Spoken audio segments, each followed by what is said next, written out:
Brasília, a capital de todos os brasileiros, fundada em 1960, é um marco mundial da arquitetura e urbanismo. Não à toa, é reconhecida pela Unesco como um patrimônio histórico da humanidade. E exatamente sobre esse assunto, eu estou aqui ao meu lado com o João Amador. Ele que é historiador, não é isso? Pois é, não sou historiador. Minha formação é jornalismo e publicidade. Eu entrei nessa meio de gaiato como um curioso, né? Um pesquisador da história. Sempre gostei muito da história de Brasília, sempre consumi muito material sobre isso. Então, lá em 2014, comecei um projeto nas redes sociais chamado Histórias de Brasília. Chamado? Histórias de Brasília. Histórias de Brasília. Para divulgar, né, curiosidades que eu sempre colecionava ao longo da vida, fotos antigas. Comecei bem despretensiosamente e deu certo, né? A coisa foi gerando frutos. Olha que beleza, que beleza. Então, já que tem histórias de Brasília, vamos lá, conte aí algumas que sejam realmente curiosidades de Brasília para esse pessoal mais novo que não acompanhou aí o nascimento em si da cidade. Pois é, Brasília é a cidade, e a gente tem esse privilégio de estar numa cidade jovem, né, 65 anos só, convivendo com pessoas que participaram da construção. E Brasília é interessante porque ela tem várias lendas urbanas, lendas da construção. Uma que eu acho bem interessante é que dizem que existe um túnel ligando o Palácio do Planalto ao Congresso Nacional. Você já ouviu falar de um túnel secreto, subterrâneo? Olha aí, Muita gente fala que existe esse túnel, fala que já foi. Não existe esse túnel, nunca foi nem pensado pelo Juscelino ou por qualquer pessoa da construção, mas é uma lenda que ganhou força, principalmente ali no início da construção da cidade, porque teria sido como uma rota de fuga do JK, né, em caso de alguma coisa, de algum golpe, de alguma coisa, que realmente ele quase não tomou posse, né, ali antes da construção de Brasília, quase não foi presidente, houve aquele contragolpe ali do general Lott. Então esse acontecimento acabou gerando essa lenda urbana de que ele teria planejado rotas de fuga de Brasília, mas não aconteceu, né, tudo lenda. Olha que legal. Agora vamos para os concretos. Conte aí não uma lenda, mas uma curiosidade efetiva de Brasília. Uma curiosidade também é que Brasília, que o Lago Paranoá, né, que é um lago artificial, né, ele começou a se encher lá em 59, chegou a sua cota a 1060, que existia uma cidade ali embaixo do lago. E é uma verdade, né, chamava Vila Mauri, que na verdade ela foi um grande acampamento, né, uma invasão, na verdade. Chegou a ter 20 mil pessoas, ou seja, uma cidade, né? Ali onde hoje é o lago. Naquela época, né? 20 mil pessoas. Muita gente na época da construção. Muitos candangos moravam ali com suas famílias. As pessoas vinham aqui para Brasília, não tinham onde morar, e iam para Vila Mauri. E ela era perto, né, ali da construção. Então, perto do Congresso Nacional que estava sendo construído, dos ministérios. Então, era um lugar estratégico para a pessoa morar e ir para o trabalho. Mas as pessoas que estavam ali na Vila Mauri, elas sabiam, ou foram informadas, muitos não acreditavam, que o lago ia se encher e a vila seria totalmente inundada pelas águas, e foi o que aconteceu. Muita gente não acreditou, ficou ali até o final, né? A barragem do Paranoá foi construída, ela foi fechada e o lago foi enchendo muito devagar, demorou um ano para o lago encher, e a água foi subindo. O pessoal morava ali, a água foi chegando no joelho, foi subindo, chegou um dia X, já em 1960, que a Nova Cap falou, acabou, não dá mais para morar aqui, foram todos retirados. Suas casas, né, foram desmontadas, eram barracos, né, e foram para Taguatinga, Sobradinho e Gama principalmente. Então até hoje... Taguatinga, Sobradinho e Gama, e já havia, no caso, estrutura para receber? Já havia, eles foram realocados para lá, né? Tanto que até hoje tem famílias que moram nessas cidades que são descendentes de moradores originais da Vila Mauri, que foram para lá. Olha só, rapaz, que beleza, que beleza. São histórias realmente que a gente... não imagina, eu imaginava que tivesse algumas casas ali, se eu já ouvi falar, mas jamais uma cidade, principalmente com essa quantidade de habitantes. E vamos lá, vamos aproveitar que o João está aqui com a gente, que conhece tudo. Diga mais outra aí, vamos lá, vamos aproveitar bem aqui a sua presença. Pois é, coisa muito interessante de Brasília também. Assim, a gente está falando da inauguração de Brasília, por exemplo, né, em 1960. O principal evento de inauguração da cidade, foram 3 dias de festa, foi uma corrida de automóvel que aconteceu no Eixão Sul. Foi o Grande Prêmio Juscelino Kubitschek. Então, eles reuniram vários pilotos, né, famosos na época. O Juan Manuel Fangio veio para cá, piloto argentino, campeão mundial. Argentino. Ele que entregou o prêmio para o vencedor. E o JK estava lá, todo mundo, Israel Pinheiro. Então, esse grande prêmio ele aconteceu no Eixão. Ele começou ali no início do eixão sul até o final. Então era uma reta. Os carros iam e voltavam, e voltavam, e voltavam. Isso começou uma tradição automobilística em Brasília, que deu muito certo, né? Depois a gente teve os 1.000 quilômetros de Brasília, que aconteceu lá até 70, que era literalmente um circuito pelas ruas da cidade. Ele passava ali pela esplanada, perto da rodoviária. Era um circuito que durava uma madrugada inteira. Nossa! E esses 1.000 quilômetros, né, eram relativos a mais ou menos a distância de Brasília ao Rio de Janeiro. Então eles percorriam 1.000 quilômetros de Brasília. Foi um grande sucesso. Depois foi para o autódromo. E o autódromo que está voltando agora também, né? Então o autódromo foi construído justamente por isso. A paixão do brasileiro pelo automobilismo era tão grande que construíram o autódromo e os eventos aconteciam ali. A corrida inaugural do autódromo em 74 teve a participação do Fittipaldi. Ele foi o vencedor. Foi uma corrida de Fórmula 1, mas que não entrou, ela foi com os pilotos da Fórmula 1, mas ela não entrou no calendário ali, não entrou na pontuação oficial. Mas todos os pilotos estavam lá, realmente foi uma corrida, a única vez que uma corrida de Fórmula 1 aconteceu aqui em Brasília. E quais eram, agora a curiosidade é minha, esses carros, quais eram os carros que disputaram essa primeira corrida eixo norte-sul? Pois é, tinha muitos carros assim, não exatamente de corrida, alguns carros de corrida, adaptados, né? Tinha um chamado o Fenemê, JK participou, então tinham muitos. Não eram exatamente os carros para corrida, mas muitos carros que já faziam parte dos circuitos, né? Eram carros de passeio, vamos assim dizer? Alguns de passeio já adaptados, outros mais preparados, tanto que foram os vencedores, né? Olha só. Mas assim, fazia parte muito dessa paixão crescente do automobilismo brasileiro, mas que o Brasil encontrou o terreno fértil. Porque imagina uma cidade com ruas largas, não tinha nenhum tipo de fiscalização naquela época, eletrônica, né? Então as pessoas corriam mesmo em Brasília, não tinha muita população, poucos carros nas ruas, então realmente, tanto que pilotos campeões de Fórmula 1 nasceram aqui, né? Tem Nelson Piquet, né? Um dia dele, Alex Ribeiro, Pulpo Moreno, então vários pilotos de Fórmula 1 foram criados em Brasília. Então vamos lá, me conte agora uma curiosidade aí que tem um aspecto mais engraçado, mais pitoresco, que você se lembra aí agora. Olha, eu vou contar foi pitoresco. Não, foi engraçado depois, mas na hora causou um pouco de tensão. Em 1971 foi inaugurado o Conjunto Nacional, foi o primeiro shopping de Brasília, o segundo shopping do Brasil. Então, assim, foi uma super novidade, foi um grande evento de inauguração na cidade. E a principal atração do conjunto, né, foi um supermercado chamado Jumbo. Jumbo. E depois virou Pão de Açúcar e tal. Mas para muita gente hoje, até hoje, o Jumbo é sinônimo de supermercado. Ele foi a grande inauguração, a novidade para a ciudade. E aí eles trouxeram um elefante de verdade, para a inauguração. E ele subiu aquela rampa do conjunto, né? Ele subiu, muita criança ali, subiram no elefante. Mas os engenheiros que projetaram, eles não sabiam se aquela rampa ia aguentar um elefante, né? Ainda mais, além do elefante, tinha muita gente ali, né? Foi um momento de tensão, eles não foram informados de que haveria um elefante. No fim das contas, deu tudo certo. Mas entrou para a história, para a memória de quem viveu aquele momento, de ter visto um elefante ali de verdade. Tensão grande. Pois é, um elefante subindo a rampa, né? E as crianças brincando em cima. Então, realmente foi um momento marcante. E o Conjunto Nacional, eu me lembrei aqui de uma coisa, puxando esse assunto, que ele foi construído em 3 etapas, né? Isso, exatamente. A primeira etapa, que é a mais próxima ali da rodoviária, a segunda... E a terceira daí é que a gente vê ele hoje completo, é isso mesmo, né? Pois, exatamente, 71 a primeira, 74 a segunda, 77 terminou o conjunto, aquele projeto ali do setor de diversões. E engraçado, o Conjunto Nacional e o CONIC são gêmeos, né? Cada um no setor de diversão, sul e norte. Eram para ser bem parecidos, acabaram ficando muito diferentes, né? Com públicos diferentes, né? Pegadas diferentes, completamente.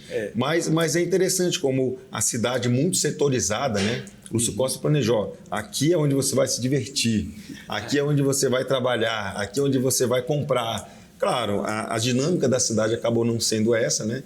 Mas a ideia inicial e interessante foi essa. Que legal, rapaz. Inclusive, uma curiosidade também sobre o CONIC.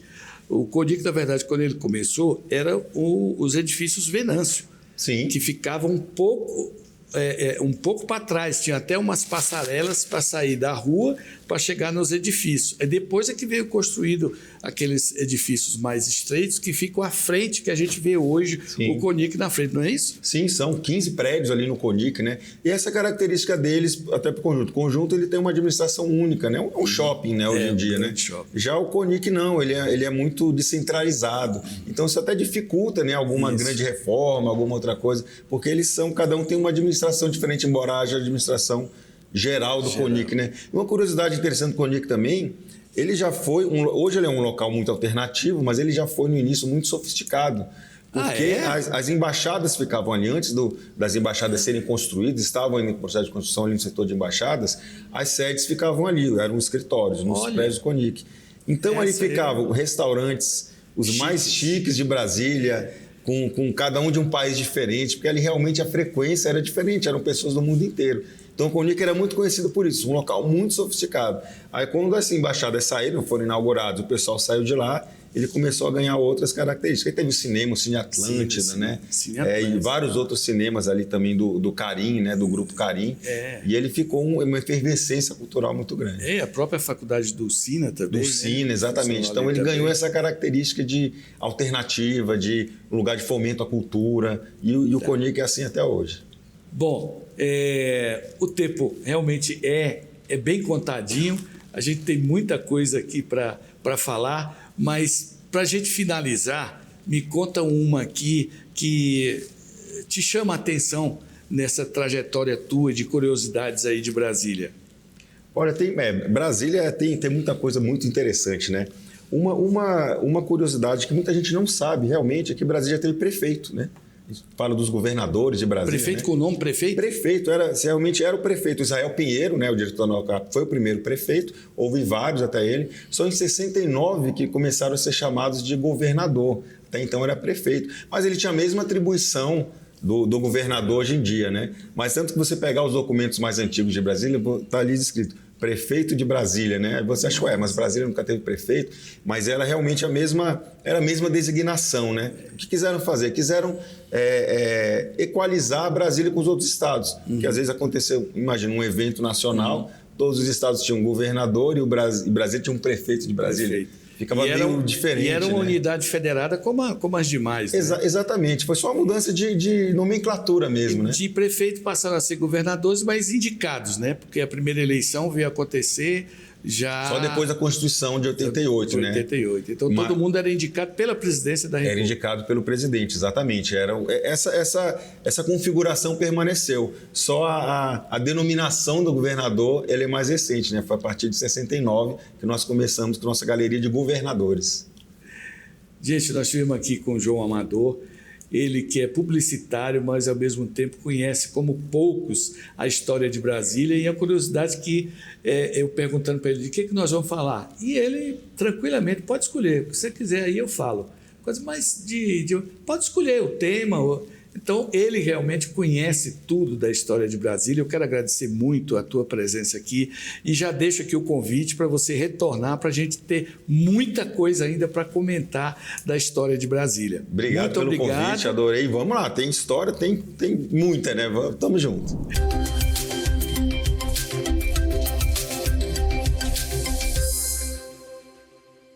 Fala, servidor público do Distrito Federal. Sabia que você tem acesso a um benefício exclusivo que vai facilitar o seu dia a dia?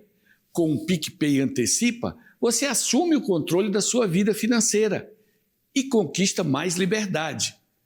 Com ele, você adianta parte do seu salário quando quiser, diretamente no app, sem complicação. E tem mais, ao fazer a primeira antecipação salarial, você ganha 1 ano de assistência médica gratuita e reembolso de até R$ 150 em medicamentos. Imperdível, não é mesmo? Mas antes que você pense, não é um empréstimo consignado, não tem juros e nem precisa de portabilidade. É seu dinheiro, seu direito. São seus dias trabalhados e o seu salário antecipado. Mas você pode receber o valor que antecipou na sua conta PicPay ou no seu cartão PicPay Antecipa. Cai na hora. O QR Code está na tela. É só apontar a câmera, abrir a sua conta no PicPay e aproveitar a chance de fazer mais com o seu salário e cuidar do seu bem maior, a sua saúde. PicPay, sua vida com mais Pique.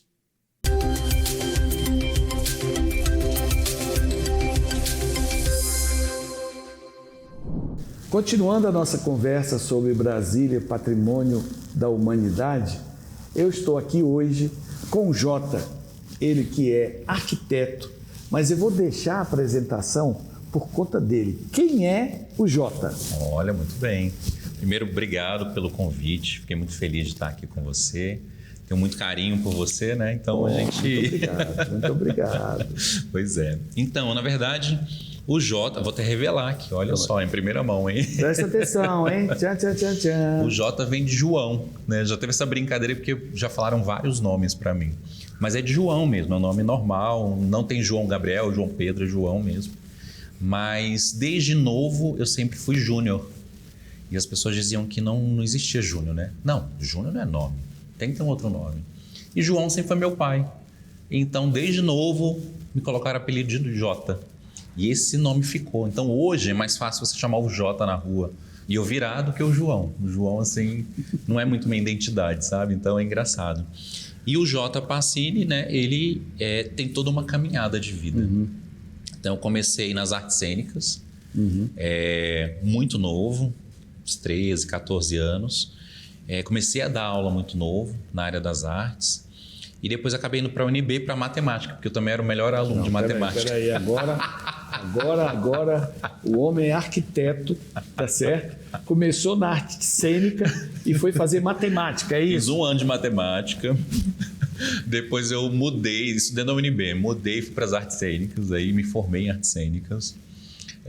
Depois trabalhei alguns anos na área de produção, fui para São Paulo, morei 4 anos lá e construí uma empresa de sucesso chamada Sopa de Teatro. Hoje em dia não existe mais. Voltei para Brasília e aí em Brasília eu realmente comecei a querer fazer outras coisas. Fui para o direito, fiz meio curso de direito. Ah, não. Aquele que estuda muito, né? Aquele, adoro uma faculdade, né? Aí eu fiz meio curso de direito, inclusive no IESB, no CEUB na época, que era perto de casa. E depois eu falei, não é isso não. Aí fui para uma pós-graduação em design de interiores, aí que surgiu a vontade de realmente entrar na área do design, da arquitetura. Uma amiga minha sempre perguntava assim, Jota, seus apartamentos são tão bonitos, elegantes, quem que faz? Quem que é o profissional que faz? Eu falei, eu mesmo. O profissional sou eu. Então ela que me despertou esse olhar, né? Que eu falei assim, não, eu realmente quero entrar nessa área, né? Então, eu digo que na verdade, hoje eu me encontro, né, como designer na área da arquitetura, muito mais pela uma somatória, né? Como a gente na vida, né? A experiência da vida. Então, aquilo tudo que aconteceu comigo me fez esse profissional, resultou nesse profissional que eu sou, né? E os meus trabalhos sempre são muito criativos, muito diferentes, tem muita cor, né? Então, eu acredito que isso tudo que resultou nessa pessoa que eu sou hoje, esse profissional que eu sou hoje. Muito bem, muito bem. Então, uma vez apresentado, vamos agora discutir um pouco sobre Brasília. Eu queria ouvir a tua opinião a respeito do crescimento. Se a gente fizer uma radiografia hoje da população, da questão urbanística, para onde você acha que Brasília vai seguir? Qual o caminho que ela vai? Que projetos nós já temos definidos que podem dar um norte para onde é que a cidade vai? Pois é, interessante essa pergunta. Primeiro porque eu lembro lá atrás que a gente tinha uma triangulações de cidades mais importantes do Brasil. Então era São Paulo, Rio e Belo Horizonte. Isso. Né? Hoje não. Hoje a coisa mudou. Então Brasília é a terceira maior cidade do nosso país. Um país grande como o nosso, né? Extenso. E Brasília está ali no centro de tudo. Inclusive eu vejo uma diferença muito grande, porque quando eu fui morar em São Paulo, eu tive um embate muito grande de sair de Brasília e ir para uma cidade como São Paulo. Hoje eu considero Brasília uma grande metrópole. Né? Não tem 12 milhões de pessoas como São Paulo, mas tem 3 milhões. Né? E 3 milhões nessa disseminação que é Brasília. E Brasília é uma cidade muito interessante nesse sentido, porque você tem um plano piloto, que é tombado, o patrimônio histórico da humanidade, mas você tem as cidades que a gente costumava falar que eram cidades satélites, que hoje são cidades administrativas, porque elas cresceram tanto, né? E a gente esquece, eu estava até brincando esses dias, eu falei assim, gente, não é só o DF, né? Tudo que está em volta também funciona em prol de Brasília. As pessoas pulsa em torno de... Com certeza, né? Então hoje você tem o Goiás todo permeando o DF e que vem para cá, que faz isso funcionar também, né? Então falando disso, a gente vê realmente a cidade crescendo cada vez mais. Que cidade tem 3 milhões de pessoas, cresceram 3 milhões de pessoas em 60 e tantos anos. 65 anos. Né? 65 anos e tem esse tanto de gente. Nenhuma, nem Rio, nem São Paulo, né? Nenhuma. Nunca. Não tem essa projeção, né? E Brasília tem essa projeção. E não é porque é a capital, é porque realmente Brasília tá diferente, né? Ela é diferente, tá diferente. Eu falo isso muito porque eu também gosto de viajar. Vejo o aeroporto de Brasília, que realmente para mim é um dos melhores do país, disparadamente, de conforto, de comodidade, de agilidade. Às vezes eu vou para fora e vejo como o aeroporto de Brasília é maravilhoso. A gente chega uma bagagem super rápida. Né? Às vezes você está assim, na Europa e não tem esse serviço todo. Olha, eu vou dizer uma coisa para vocês. O Jota é o cara que mais viaja que eu conheço. A coisa mais fácil para ele é renovar, nem renova mais o passaporte, é tudo hoje digital. Não é? Mas o cara viaja e conhece, quando ele diz uma coisa dessa do aeroporto de Brasília, eu acredito e acredito bem. Mas, Jota, me fala aí desses grandes empreendimentos, a gente tem no Jardim Botânico, a gente tem na saída norte, a gente tem aqui próximo a Águas Claras do Joca. Como é que você vê isso aí? Pois é, eu vejo justamente por esse crescimento que é necessário, né? Eu fui criado no Guará, né? Então, o Guará antes era tido realmente como um lugar gostoso, residencial. Ele não tinha uma parte comercial tão forte, mas foi crescendo. Então, ali mesmo você já viu um crescimento. Teve uma super quadra não sei o quê, que era próximo ali do Guará, que ainda era Guará. Isso. O CIA era Guará. O Parque Sul, que cresceu muito, é Guará ainda, entendeu? É Guará ainda. O Parque tentando Shopping separar, mas ainda é. Por que não separou? Aí a gente entra nessa questão de crescimento da cidade, né? O Parque Sul ou qualquer outro bairro que começa a se formar, ele precisa de um número X, né, de moradores registrados dizendo que mora ali. Aí, a partir disso, pode pedir uma nova RA. O desmembramento. Um desmembramento, né? O que aconteceu foi Águas Claras. Águas Claras, até um pouco tempo atrás, era Taguatinga ainda, né? Não, hoje em dia já é Águas Claras. Tem até alguns endereços ainda de Águas Claras que vêm como Taguatinga. Né? Então, você precisa ter um número X de moradores para você pedir esse desmembramento e ter uma região administrativa própria. Né? E me diga uma coisa, o Jockey Club deve ser uma nova Águas Claras? Com certeza. Os planos... O que é o Jockey Club? Vamos aqui esclarecer para o pessoal. Né? Uma área que fica... É uma área que fica entre a EPTG e a estrutural. Né? Depois que você passa um pouco ali do Guará, você meio que corta, ele até liga, né, essas duas vias. É uma região bem grande, né? Ele já foi um jockey mesmo. Já foi um jockey. Na verdade, essa avenida que corta, ela divide Vicente Pires, não é? Dessa área do jockey. Isso. Essa área do jockey vai até quase o Ceasa, não é isso? Isso, não, ela é muito grande. Então, veja, você tem a PTG de um lado, estrutural do outro, a via que separa a Vicente Pires dessa área do jockey. Então, imagina o tamanho dessa área. Então, dá para fazer uma segunda Águas Claras. E eu te pergunto, e os problemas que isso gera? Eu me refiro não só ao trânsito, mas à questão de serviços como delegacia, como postos de saúde, UPA, a mobilização até, né? da energia. Não, eu ia chegar lá, que é um dos pontos importantes, né, para se pensar numa cidade, é a questão de energia. A gente vê vários hoje no plano piloto, vários geradores de energia externos em supermercados, por exemplo, na 502, 503, tem um lá que a população reclama pra caramba, porque vira noite aquilo funcionando, porque a SEB não consegue dar energia suficiente. Não é uma crítica à SEB, mas é a estrutura que cresce tanto que você precisa fazer muito investimento para poder suprir essas necessidades que já existem hoje a nível de plano piloto. Agora, imagina uma cidade nova nascendo com esse tamanho lá. Como é que você vê isso? O que você já ouviu falar do que será? Pois é. Primeiro que eu já ouvi dizer que vai ser uma segunda Águas Claras melhorada, né? Porque vão ser edificações, assim, a base vão ser shoppings, né? E aí você tem uma edificação que são prédios residenciais, né? Em cima dos shoppings. Então, assim, vai ser bem populosa, né? Então, realmente vai ser uma loucura ali, mas a gente pensa, hoje Águas Claras é funcional? O trânsito, a vida, como é que acontece, né? Porque ela ficou tão isolada nesse sentido que todos os supermercados, restaurantes tiveram que ir para Águas Claras. Em vez de eles conseguirem ir ao plano, por exemplo, fazer esse contraponto. Não, então acabou indo para lá. Então a gente tem que pensar realmente no macro, né? Não no micro. Não só de criar novas residências, mas também de dar toda a estrutura para que isso aconteça, né? Eu queria que você me posicionasse. Assim, Brasília cresce para que lado?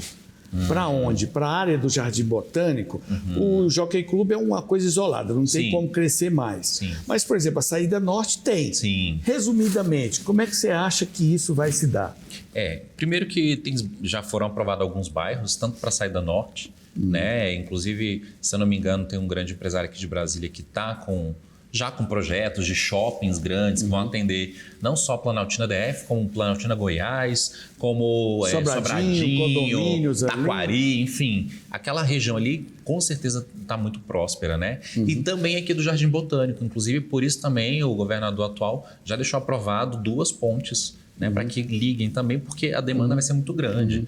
Você tem ali uma região que é uma reserva, vão ter vários condomínios dentro da reserva. A gente está falando de um condomínio, está falando de vários condomínios e já estão no 3º empreendimento lançado. E de alto nível, seguramente. Porque se eu estou dentro de uma reserva, eu tenho que ocupar poucos espaços. Então, esses espaços são muito valorizados. Isso, né, Jota? Exatamente. Então, assim... Jota, meu querido, nós vamos ter que marcar uma outra oportunidade para a gente conversar, porque eu não cheguei nem no 2º item da minha pauta. Quero te agradecer muito a sua generosidade, a generosidade do seu tempo, e deixa aí uma mensagem para os nossos telespectadores para a próxima oportunidade. O que a gente vai conversar da próxima vez? Vamos deixar um gostinho aí para o pessoal. Eu tenho uma sugestão muito boa. Recentemente eu recebi um convite carinhoso do seu Gino aqui para fazer a galeria dele. Está estreando aí nessa área da galeria. E aí a gente pode falar sobre a galeria. Eu acho que é bem interessante, né? Ótimo. Fazer um link desse aí e falar... Dimitri, anote isso aí e na próxima oportunidade nós vamos conversar sobre a galeria da Casa da Moldura. Então, até a próxima e muito obrigado, Jota, pela sua participação com a gente aqui.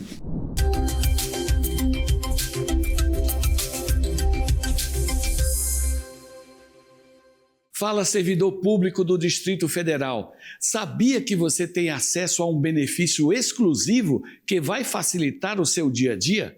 Com o PicPay Antecipa, você assume o controle da sua vida financeira e conquista mais liberdade.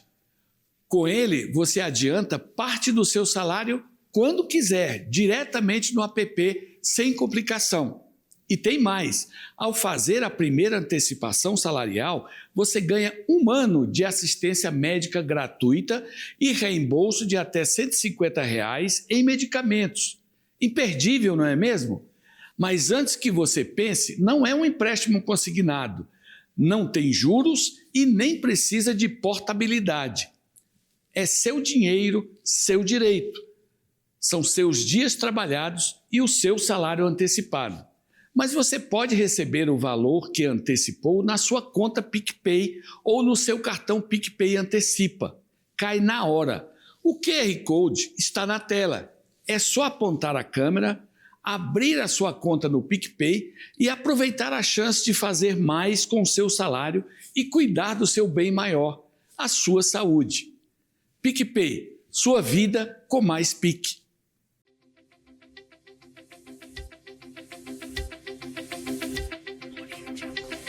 Obrigado.